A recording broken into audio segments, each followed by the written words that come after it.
Hi friends, நம்ம இன்றைக்கி என்ன பார்க்கலான்னா நம்ம சேனலில் குங்குமப்பூ பற்றி பார்க்கலாம். பியூட்டி டிப்ஸ் தமிழில் நம்ம டெய்லி எப்படி நம்ம குங்குமப்பூ நம்ம ஃபேஸ்க்கு யூஸ் பண்ணிக்கலான்னு பார்த்துடலாம். இப்போது குங்குமப்பூ பயன்படுத்தினா பளபளன்னு இருக்கும்னு தெரியும். ஆனால் எப்படி பயன்படுத்தலான்னு நம்ம இப்போ பார்த்துடலாமா? குங்குமப்பூவை பயன்படுத்தி ஃபேஸ் மாஸ்க் போட்டோம்னா முகம் ரொம்ப சாஃப்டாக ஆரோக்கியமாக இருக்கும். குங்குமப்பூ இயற்கையாகவே மாய்ஸ்சரைசராக நம்ம ஃபேஸை வச்சுருக்கோம், பளபளப்பாகவும் மென்மையாகவும் வச்சுக்கும். நம்ம பெரும்பாலும் யூஸ் பண்ணுற ஃபேஸ் க்ரீமில் எல்லாத்துலேயும் குங்குமப்பூ பயன்படுத்திய ஃபேஸ் க்ரீம் யூஸ் பண்ணோன்னா ரொம்பவே நம்மளுக்கு உதவும். இதனால் கரும்புள்ளி திட்டுகள் சரியாகும். நம்ம ஃபேஸில் இறந்த செல்களை அகற்றி பளபளப்பை தரும். நம்ம வெயிலுக்கு போயிட்டு வந்தோம்னா சன்டேன் ஏற்படும் இல்லையா, அதுக்கு பல க்ரீம் யூஸ் பண்ணுவோம். ஆனால் நீங்கள் குங்குமப்பூ க்ரீம் யூஸ் பண்ணுங்கள், சரியாயிரும். சன்டேன் கண்டிப்பாக வராது. குங்குமப்பூவில் விட்டமின் சி அதிக அளவு இருக்கிறதுனால வறட்சியாக வச்சுருக்காது நம்மளை.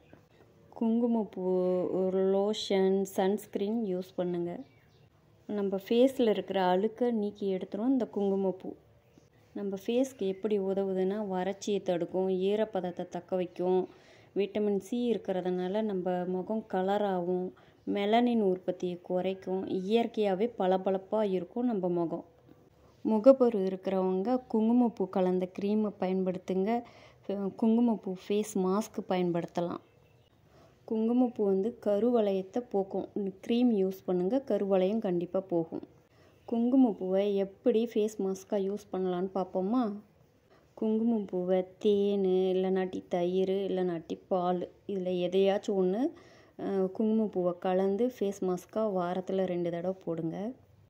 குங்குமப்பூவும் கத்தாழையும் கலந்து ஃபேஸ் மாஸ்க்கு தயாரிக்கலாம். வாரம் 1 முறை போடுங்க.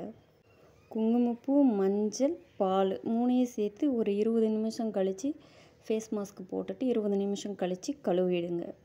இதுவும் வாரம் 1 முறை தான் செய்யணும். இந்த குங்குமப்பூவை பயன்படுத்தினாலே ஃபேஸ்க்கு வாரம் 1 முறை மட்டுமே யூஸ் பண்ணுங்கள்.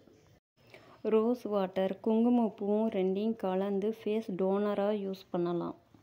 குங்குமப்பூ ஆயில் யூஸ் பண்ணும்போது ஈரப்பதமாகவும் பளபளப்பையும் தரும். ஸ்க்ரப்பராகவும் யூஸ் பண்ணிக்கலாம் குங்குமப்பூவை.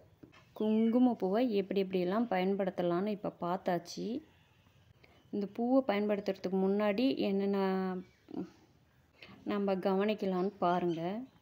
குங்குமப்பூ எவ்வளவு பயன்படுத்தலாம் நம்ம ஃபேஸ்க்கு. ஃபேஸ் பேக் போடுற பாலில் நம்ம குங்குமப்பூ குச்சி 3 இல்லைனாட்டி 4 குச்சி தான் யூஸ் பண்ணணும். அதுக்கு மேலே யூஸ் பண்ணக்கூடாது. வாரத்திற்கு 2 முறை மட்டும்தான் யூஸ் பண்ணணும், அதுக்கு மேலே யூஸ் பண்ணக்கூடாது.